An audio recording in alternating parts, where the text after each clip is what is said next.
kenapa barang-barang perabot ini kebanyakan harus impor gitu. Ya gerbang ya pintu masuk. Pintu masuk. Ya memang harus bangga buatan Indonesia sih. Mau somasi orang ada yang pakai nama perabotan, itu kan general banget. Menurut saya satu keuntungan lah, udah nggak patenin dulu gitu.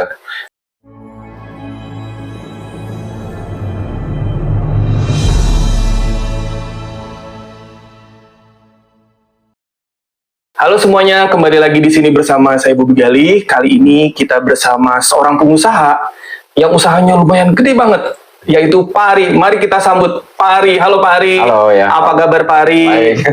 Pak Ari bisa cerita nggak sih kepada kita semua nih, Pak Ari itu siapa dan perusahaannya apa dan bergerak di bidang apa Pak Ari? Ya kita bergerak di bidang perabotan ya, yang namanya Pol Perabot Online ya. Ya itu Pol Perabot Online karena kita lihat nih kenapa barang-barang perabot ini kebanyakan harus impor gitu.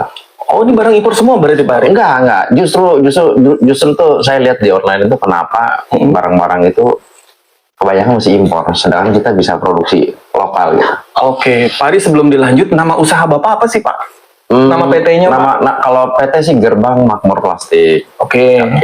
Kalau gerbang berarti ada artinya nggak tuh Pak? Nama usaha PT-nya Pak? Ya gerbang ya pintu masuk. Pintu masuk. Pintu masuk makmur ya Pak. Ya. PT pintu apa tadi Pak? PT Gerbang Makmur Plastik. Gerbang Makmur Plastik. Nah dulu juga Pak Ari kan ngedaftarin mereknya juga ya Pak? Apa Pak? Merek apa aja Pak yang udah didaftarin?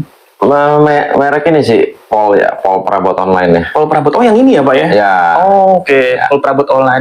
Pak, kenapa namanya Pol Perabot? Nah, kan banyak banget ya Pak nama yang bagus-bagus, tapi akhirnya Bapak memilih Pol Perabot gitu. Karena saya lihat untuk perabotan ini banyak jenisnya. Kenapa sampai saya mulai itu ya belum ada yang kasih nama gitu ya merakyat aja namanya perabotan gitu. Merakyat. Iya, merakyat. Dan gitu ya ya segmennya bisa dipakai luas gitu. Oke. Perabotan itu bisa dari ya kitchenware, bisa jadi dari tableware, segala macam lah masuk gitu. Jadi ya mungkin alat-alat bersih juga perabotan masuknya. Berarti ini perabot rumah tangga ya Pak? Ya, garis besar. Garis besarnya. Ya. Pak, Pol kepanjangan dari perabot online, betul ya Pak? Oh ya, online. Tapi kalau lihat dari logonya Pak, itu kayaknya agak ke Korea-Koreaan ya Pak? Oh enggak, ya itu, tapi kita udah pembaruan logo sih. Oke, nah sekarang kita ngomong yang lama dulu nih Pak. Nah itu kenapa Bapak tiba-tiba terinspirasi dari apa Bapak suka Korea Pak? Enggak juga sih, ya enggak juga sih, cuman pengen notice aja berbeda gitu. Oh biar beda dari yang lainnya ya Pak? Nah kalau yang baru Pak, akhirnya kan Bapak merubah logonya nih. Ya memang harus bangga buatan Indonesia sih. Oke. Nah warnanya kan kalau nggak salah logonya warna apa tuh Pak? Dominasi warna apa ya, ungu violet ya. Ungu violet, oh bagus banget tuh Pak. Kenapa Bapak milih ungu? Nah, karena kan balik lagi eye catching ya. Eye catching Pak. Ya karena kan sebenarnya kan ibu-ibu banyak yang seneng ungu gitu ya. Tapi Pak mungkin Pak ibu-ibu yang di rumah ya Pak akan bilang gini, kok ungu sih, itu kan warna janda ya. Mohon maaf nih Pak. Tapi jujur saya sendiri suka ungu Kak. Karena ungu itu kalau sekarang tuh lagi tren di dunia fashion ya Pak. Nah kalau Bapak kenapa Pak? Ungu, nah ini Pak. Ya sebenarnya general sih ya. Ya warna gimana ya, adem aja gitu. Adem. Ya, adem, terus eye catching, dan itu aja. Nah Pak, waktu Bapak bangun bisnis ini, Bapak bangun dari kecil banget atau udah besar Pak? Dulu sebenarnya dari bahan baku sih kita ya, bahan baku ada bahan baku, terus banyak juga yang beli gitu ya, maksudnya untuk nyetak barang. Sorry Pak, mohon maaf, bahan baku plastik. Bahan baku plastik. Oh oke. Jadi kita ada bahan baku plastik ya, maksudnya kita direproduksi ya, maksudnya ada yang recycle, ada yang impor, jadi ada yang beli sama saya ya. Tapi ya buatnya itu buat nyetak barang-barang yang menurut saya masih kurang fashion. Kayak baskom kan. Tren-trennya coba kita rubah sedikit lah. Berarti kalau gitu dari bahan bakunya akhirnya Bapak ngembangin buat sendiri. Gitu. Iya, buat sendiri. Terus saya lihat kok kenapa saya ya baru-baru mulai TikTok lah kita lihat kok. Kenapa nih harus impor semua gitu? I see. Akhirnya Bapak melihat ada celah itu ya, Ada Pak? celah karena kan ongkos kirim mahal ya. Iya, Ongkos betul. kirim mahal, kontainer mahal ya. Kenapa kita tidak potong di situ? Berarti kalau gitu Bapak kan buat sendiri di sini ya, Pak? Otomatis mengembangkan sumber daya manusia yang ada di sekitar sini berarti ya, Pak? Iya. Boleh tahu nggak, Pak, ada berapa orang tuh, Pak? Ya tidak banyak tapi cukup untuk buka lapangan kerja. Pak Hari itu orang yang rendah, pemirsa. Oke, berarti kan Bapak dari kecil sampai akhirnya sebesar ini ya, Pak? Ya sebenarnya untuk pemain perabotan belum besar lah. Ya, belum Kenapa besar. Bapak bilang belum besar, Pak? Belum lah karena emang banyak yang lebih besar. Banyak gitu. yang lebih besar ya. Banyak yang lebih besar. Cuman ya masih bisa dibilang ya kita masih startup lah. Oke. Startup sebesar ini bukan startup menurut saya ya, Pak. Dia paling bisa nih, Pak Ari. Pak Ari, mau nanya deh. Waktu itu pas Bapak daftarin merek Bapak Pol Prabot, itu Bapak daftarin apa aja, Pak? Masih inget nggak, Pak? Daftarin saya Kayaknya kalau nggak salah barangnya ya, Pak, waktu itu Bapak daftarin. yang pasti sih nama dulu ya. Nama dulu, oke. Itu barang. Terus ada saya daftarin desain industri. Oh, desain industri, oke. Ada desain industri. Nah, Pak Ari, kalau boleh tahu, Bapak kelasnya sendiri ngambil kelas apa, Pak? Kelas mereknya, Pak? Untuk apa ya, penjualan online sama kelas barangnya ya, kelas barangnya. Oke. Contoh ya, kan kita ngelebar ke mainan anak nih. Dari ini, perabotan ini, Ya, ke anak lagi? Iya, mainan anak. Jadi kita Oke. daftarin kelasnya ke mainan anak. Oke. Karena kan syarat satu untuk bikin SNI itu harus sesuai kelasnya. Iya, betul, betul. Pak, kenapa Bapak tiba-tiba pengen didaftarin mereknya nih, Pak? Nah, itu nih yang kayaknya seru nih, Pak. Ya karena kita bisnis ya long terms. Betul. Kita maunya ya nama ini ya nggak bisa lain hari ada orang gugat. Ya janganlah kita udah besar, udah ada merek, udah berjalan, udah investasi besar, tiba-tiba ada yang somasin. Oh iya, bener-bener. Atau ada yang niru ya, Pak? Ada biasanya yang ya? niru, ya itu yang poin penting sih. Harusnya emang mesti aware dari awal. Gitu, akhirnya Bapak mencoba untuk melindungi dan akhirnya Bapak keluar dapat sertifikat ya, Pak? Dapat dong. Pak, dulu waktu pas awal-awal mungkin kalau Bapak masih inget perjalanan daftar merek, daftar mereknya di mana, Pak? Di ini dong, Firbi. Oh, di Firbi ya, Pak? Firbi dong. Wah, makasih nih, Pak, udah percaya sama Firbi. Boleh tahu nggak, Pak, dari sekitar banyak biro jasa, Bapak percaya sama Firbi, kenapa tuh, Pak? Ya profesional, terus komunikasinya oke sih. Jadi ya oke banget lah. Kita udah compare kanan kiri ya. Penjelasannya bagus. Bagus ya, Pak? Bagus. Layanannya gimana, Pak? Mereka detail ngejelasinnya atau gampang dihubungi, Pak? Gampang dihubungin. Pokoknya kalau tiap nanya pasti ya gampang dihubungi ya. Ya good banget lah, kita udah benchmark lah, nggak sebut merek yang lain lah. Langsung Firbi ya, Pak? Makasih, Firbi. Pak, udah percaya sama Firbi. Udah banyak juga lah ngambil Firbi. Oke, Pak, ini ngomongin merek. Kalau Bapak inget dulu pas daftar merek, sebenarnya Pol Prabot itu, pemirsa, itu resiko tinggi. Kenapa Bapak tetap pengen lanjut padahal resikonya akan kemungkinan ketolak ya, Pak? Nah, bisa cerita nggak nih, Pak? Kenapa lanjut padahal itu resiko tinggi, Pak? Ya kalau kita dapat good banget ya. Orang mau pakai kita ya istilahnya kalau kita mau somasi orang ada yang pakai nama perabotan, itu kan general banget. Menurut saya satu keuntungan lah, udah ngepatenin dulu gitu. Jadi Bapak hajar aja gitu ya, Pak? Hajar dulu aja. Daftarin aja deh. Daftarin. Ditolak nggak ditolak, nggak Ya. apa-apa ya, Pak? Ya daftar merek aja, saya juga lagi banyak ya daftar merek ya. Makanya Bapak sebenarnya klien VIP kita nih, Pak. Oh ya, nah pemirsa, ini kita berada di ruang kantor Pol Prabot, by the way. Ini bagus banget, Pak, kantornya. Ya. Pak, dulu pas awal-awal saya kesini, itu masih belum seperti ini, Pak. Masih kosong. Gudang juga cuma satu. Cuma saya dengar, Pak, tadi saya dengar ini gudang udah nambah terus ya, Pak. Ya karena kebetulan barangnya makan volume ya. Nah, itemnya kan makin banyak. Betul-betul. Itemnya makin banyak, barangnya besar-besar ya, mau nggak mau sih harus sambil gudang. Bapak growing banget loh, Pak, by the way. Dari 1 sampai sekarang pemirsa ada 8 gudang di kawasan sini, pergudangan. Pak, bisa bagi tips, Pak, gimana bisa berkembang kayak gini, Pak? Ya apa ya, Jangan nyerah aja sih. Jangan nyerah, betul. Itu aja sih ya, sama fokus. Fokus sama yang usaha yang kita jalanin ya Pak. Betul. Jadi fokus ya, nggak gampang nyerah. Ya setiap hari belajar lah, nggak berhenti. Bapak masih begini belajar juga, Pak? Masih dong. Oh, Setiap hari pasti luangin waktu. Yang lagi perkembangan di luar negeri itu apa? Sama sering-sering datang pameran. oh udah sering-sering datang pameran. Iya. Lihat apa yang baru ya Pak? Ya mesin-mesin teknologi baru. Pak Ari kan kalau dilihat ya Pak, kadang-kadang ya aku Pak ngelihat Bapak kayak gini kan sepertinya kayaknya gampang, tapi ngejalaninnya segampang itu nggak sih Pak? Wah, luar biasa. Nah, pemirsa, kalau dia jawabannya luar biasa, nah ini kita baru seru nih. Sebenarnya susah nggak sih Pak? Kebetulan Pak yang nonton kita ini kebanyakan pengusaha atau calon pengusaha Pak Ari. Susah lah.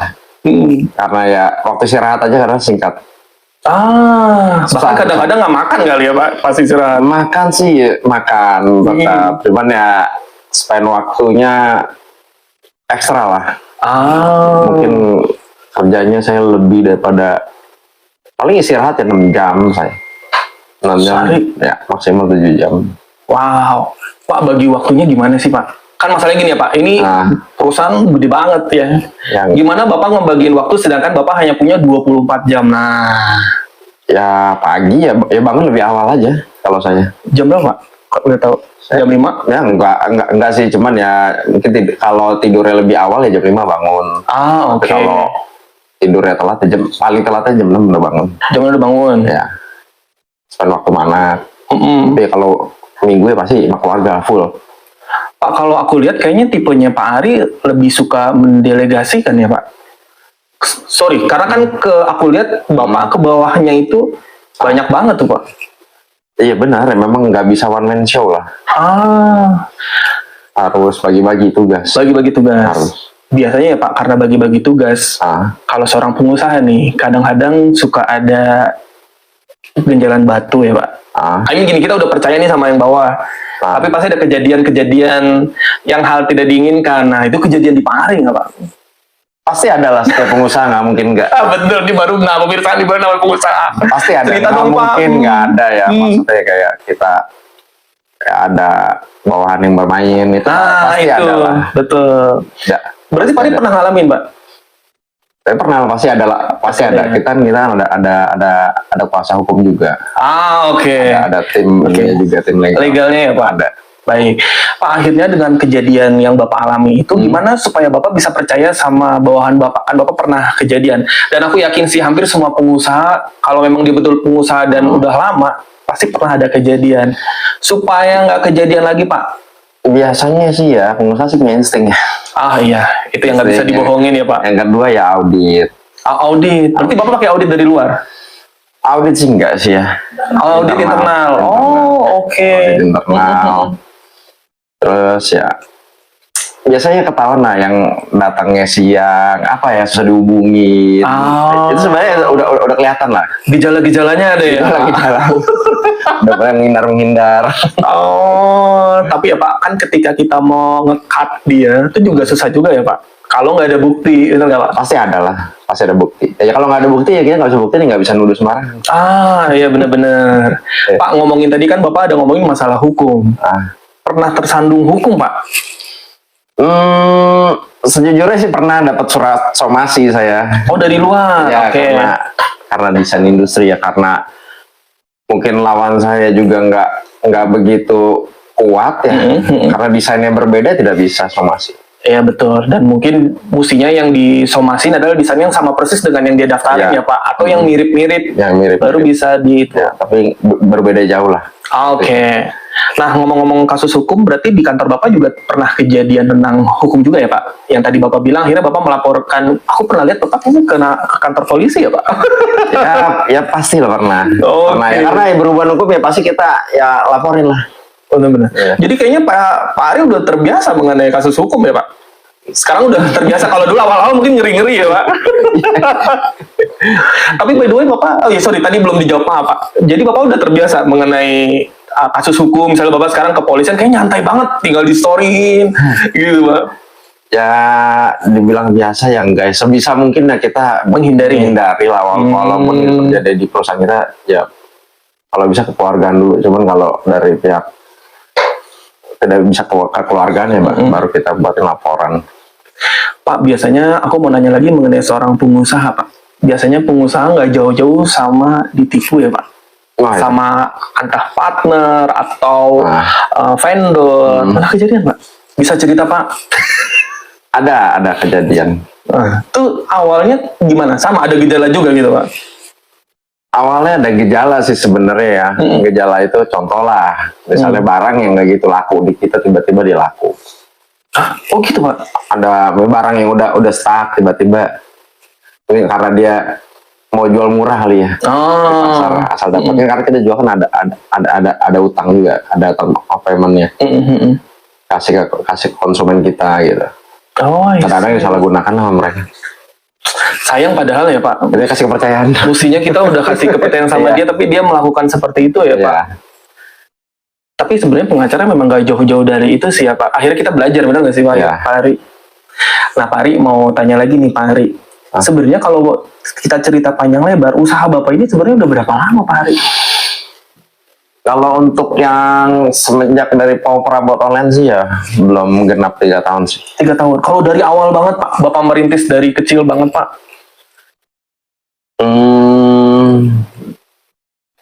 Sebelum COVID ya, 2020 ya. 2019, sorry. Wah, sebelum COVID 3 bulan itu.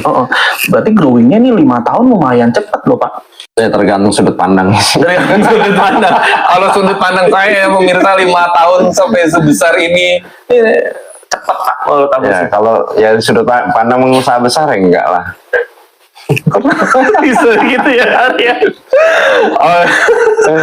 Nah, Pak Ari, kan aku lihat ini Paul Perabot kayak misalnya di rumah aku juga, Pak, ternyata pakai ini, Pak, yang tempat makan ini kan. Maksudnya untuk ibu-ibu rumah tangga kalau dia belanjanya online pasti akan ketemu alat-alat Paul Perabot. Nah, sebenarnya marketing apa yang Bapak pakai, Pak, kalau boleh tahu? Bapak melakukan promosi apa, Pak, untuk jualannya? Pasti di marketplace.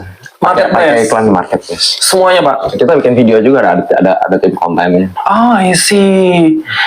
Oke, marketplace, Instagram, TikTok juga main semua berarti ya, Pak? Ya, TikTok kan ya udah dibilang marketplace ya. Jadi dia bisa jadi marketplace, sudah bisa jadi sosial juga gitu. Jadi ya sekaligus. Bapak ada aktivitas off-air-nya juga nggak sih? Maksudnya kayak seminar, buka booth, pameran, melakukan itu, atau jualan di pasar? Sementara sih enggak ya. Belum. Betul-betul online semua, Pak? Online dan offline ada. Dari online akhirnya mereka ya tertarik produk kita. Akhirnya ya kita terima jual grosir juga, memang produk kita udah sampai nasional sih. Nasional ya, Pak? Udah. Pasar-pasar berarti sih ya, Pak? Ada juga yang ya mungkin di setengah swalayan, mungkin juga ada di swalayan, karena saya nggak ngelihat sih. Kalau yang di toko-toko kadang-kadang saya suka lihat. Pak, sorry, kalau lihat ini hampir rata-rata memproduksi sendiri ya, Pak? Bisa dibilang ya di atas 50% produksi sendiri. Dari Bapak ada impornya juga? Ada juga ya, Pak? Ada. Nah, Pak, kan Bapak kalau aku lihat sering keluar negeri ya, Pak. Begitu pas datang banyak banget nih barang-barang yang mungkin Bapak lihat di sana lagi hype, terus Bapak bawa ke sini. Ya. Nah, itu apa aja tuh, Pak? Yang perabotan, terus ya berhubungan sama bahan baku juga, terus sama teknologi baru. Kita beli mesin juga di luar. Beli mesin juga ya, Pak? Beli mesin. Wow, tapi kadang-kadang kalau ngambil barang impor suka ada kata red line kayak gitu. Pernah ngalamin nggak tuh, Pak? Selama masuknya resmi sih sebenarnya nggak ada yang perlu takut. Aman ya, Pak? Aman ya. Bener. Resmi semua. Resmi semua. Wah, enak, Pak. Berarti jalurnya ini banget ya, Pak? Aja kan bayar pajak kita. Oh iya, betul. Biasanya masalah-masalah itu yang lapornya masuknya A, gimana ya, masuknya A lapornya B gitu. I see, betul. Selama kita ya benar ya nggak ada masalah sih sebenarnya. Redline ya pasti ada pemeriksaan. Cuman kita kalau diperiksa barangnya benar ya kenapa mesti takut? Oh iya, betul. Mantep nih Pak hari ini. Oke, tadi kita ngomongin, aku pengen bertanya mengenai pas merekrut orang ya, Pak. Kalau di Paul Perabot sendiri pada saat perekrutan Bapak ikut andil atau itu udah Bapak delegasiin ke bawahan Bapak? Tergantung ya di ininya, di jenis Jabatannya, jenis posisinya. jabatannya. Oh, I see. Kalau yang ini ya kebanyakan sih HRD. Oh, udah. Kalau yang vital ya pasti saya ada waktu pengen ngeliat juga sih. Oh, oke. Kayak marketing maksud Bapak ya? Apa di manajer? Marketing, ya kelas marketing sekelas mungkin ya ngurusin, contoh lah saya lihat yang ngurusin kontennya kadang saya suka mau ikutan gitu. Ngurusin apa, sorry? Konten. Ah, I Ya, see. karena kan memang udah arahnya kan ya sekarang Tolak punggungnya. ya perusahaan bisa ya? dibilang ya sekarang marketing yang bagus ya konten. Iya, betul. Zamannya ya, Pak. Zaman. Kita aja juga ngontenin Bapak nih. Pemirsa susah banget dapetin jadwalnya Pak Ari. Ya bener, memang dunianya dunia konten ya, Ya. Pak Ari. Pak Ari, kalau Pak Ari lagi ngerasa jenuh nih ya Pak, Nah. kan kadang-kadang, tadi aku lihat kan Bapak penuh banget jadwalnya. Kalau lagi jenuh, apa yang Bapak lakuin Pak? Pak Kris pernah kan ngalamin jenuh Pak pada saat melakukan? Ya sering aja nih. Wah, gimana tuh, Pak? Ya paling ya olahraga. Olahraga? Ya. Oh, lari atau nge-gym atau gimana? Enggak ya, main yang berhubungan dengan raket aja saya suka. Oh, isi. Atau main pedal Pak yang lagi rame? Kebetulan belum pernah nyoba sih. Oh, belum pernah nyoba. Berarti badminton ya Pak? Badminton ya sama belajar tenis. Oh, isi. Nah, kalau pada saat, maksudnya berarti kalau pada saat jenuh Bapak lebih ke istirahat sama mainin apa yang Bapak Jenuh ya, sukai jenuh sih sebenarnya kalau jalan sama keluarga juga hilang sih. Jalan sama keluarga. Ya, itu nggak ada jenuhnya lah. Oh iya, betul-betul. Pak, sampai Bapak bisa seperti ini Pak, pengaruh keluarga seberapa besar sama Bapak Ari? Ya pasti pengaruh lah istri support. Isi support. Tapi aku lihat anak-anak, sekarang Bapak anak udah berapa ya Pak? Anak 4. Anak 4. Kadang-kadang Bapak juga story nih Pak, anak-anak suka, kayaknya musik semua tuh kalau aku lihat ya Pak. Iya, iya. Ya bener bapaknya nggak pandai main alat musik ya anaknya seneng banget main musik. Seneng banget main musik ya? Ya. Nanti kedepannya usahanya akan jatuh ke anak atau gimana Pak? Kalau boleh tahu kedepannya Pak. Kalau saya bilang anak saya sih enggak ya. Oh, I see. Suruh maksudnya emang ya kalau bisa pilih jalur lain gitu. Sesuai dengan yang Dia mau aja gitu. Yang dia mau Ya. jujur aku baru ketemu yang kayak Bapak sekarang nih, maksudnya biasanya kan turun ke anak gitu ya. Kenapa Bapak nggak mau Pak? Apa karena Bapak bukan nggak mau, saya nggak bisa paksain. Oh, I Jalan hidup mereka. see. Jadi kalau memang dia nggak ada Kalau arahnya ke memang situ. dia tertarik, ya mungkin bisa. Gitu. Oh, oke. Kalau mereka nggak tertarik, dibilang ini nggak, percuma kita kasih juga nggak akan jalan usahanya. Oh iya bener. Yang ada malah selesai kayak yang udah-udah ya Ya Pak. habis ya. Pak Ari, terakhir gaya kepemimpinan Bapak nih Pak Aduh. terhadap bawahan. Nah, Pak Ari itu tipenya kayak gimana Masih sih Pak? wawancaranya bawaan saya ini. Jangan, Pak Ari sebenarnya lebih suka nunjuk, ngasih arahan, Tergantung divisi ya. tergantung divisi. Tergantung divisi. Ya kalau divisinya ya ring 1 masih arahan lah. Oh, langsung diarahin ya Pak. Kalau divisi yang udah masuk ke produksi ya kita mainnya disiplin. Berarti ada punishment dong kalau kita ngomongin Ada disiplin dong. Pak. Ya kan kalau kita nggak disiplin, gimana bisa perusahaan itu berjalan? Nggak mungkin. Apalagi kita pabrik gitu. Oh iya, sebenarnya punishment-nya itu lebih ke uang dipotong atau Enggak gimana? sih, beasiswa peringatan. Oh, hanya peringatan. Berarti kalau dia nggak ngikutin peringatan sampai ke berapa dikeluarin gitu ya Pak Ari ya. Tapi kalau aku lihat kayak Pak Ari agak strict juga ya Pak. Maksudnya kalau memang dia udah itu selesain aja gitu. Tapi memang begitu sih Kan harusnya. ada alurnya. Oh, ada alurnya Pak. Ya. Oh, oke. Nah Pak Ari, mungkin Pak Ari bisa kasih tips ya Pak, atau saran kepada yang pemirsa VB TV yang lagi nonton nih Pak, terutama dia yang pengen jadi pengusaha seperti Pak Ari nih. Nah, mungkin bisa kasih tips Pak. Jadi pengusaha ya nggak bisa kasih tips, maksudnya memang nggak gampang sih, nggak ada yang no easy money. No easy money. Ya, semua lewatinnya kerja keras sih. Keras sama kerja cerdas. Kalau orang ngomong kerja cerdas dong, saya rasa nggak cukup lah, nggak mungkin. Benar-benar harus kerja keras banget. Apalagi sekarang persaingan kita ya banyak dari orang Tiongkok ya datang. Oh iya, betul.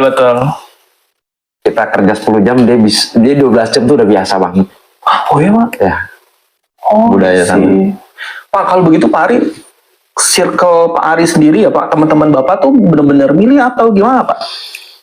Udah habis waktu ya, udah jarang kumpul-kumpul temen. Oh, maksudnya teman-teman juga paling teman bisnis ya, Pak? Lebih banyak ya temen ke hobi ya. Oh, I see. Oke, oke. Pak Ari, makasih banget untuk meluangkan waktunya, Pak Ari. Ya. Senang banget. Nah, pemirsa, kalau pemirsa pengen tahu mengenai KAPI, Firby bisa langsung kunjungi ke firbypaten.com atau kalau ingin konsultasi mengenai hukum bisa langsung ke www.konsultasihukum.co.id. Saya Bobby Gali mohon pamit dan Pak Ari juga. Sampai ketemu di tayangan Firby TV selanjutnya. Terima kasih. Hai, saya Ari dari PT Gerbang Makor Plastik. Benar telah daftar merek 5 kelas dengan nama merek Pol Prabot Online di Firby Paten. Untuk produk kipas angin, pengering rambut, stiker, kompor, mainan blender, dan perlengkapan keperluan rumah tangga lainnya. Bagi yang ingin mendaftar mereknya bisa melalui Firby Paten. Terima kasih Firby Paten.